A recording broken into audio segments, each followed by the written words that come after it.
अच्छा, आप लोगों ने बताना कि कौन अच्छा शेर पढ़ता है, ठीक है? मैं अच्छा पढ़ता हूँ या अबू अच्छा पढ़ते हैं? कि फिर यूं हुआ कि साथ तेरा छोड़ना पड़ा, साबित हुआ कि लाजिम व मलजूम कुछ नहीं। आप फिर यूं हुआ कि रास्ते यकजा नहीं रहे। हाँ, फिर यूं हुआ कि रास्ते यकजा नहीं रहे, वो भी अना परस्त था, मैं भी अना परस्त।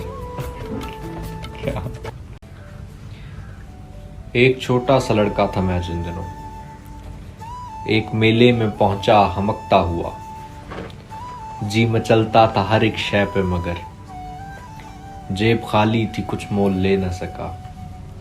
लौट आया लिए हसरतें सैकड़ों, एक छोटा सा लड़का था मैं जिन दिनों।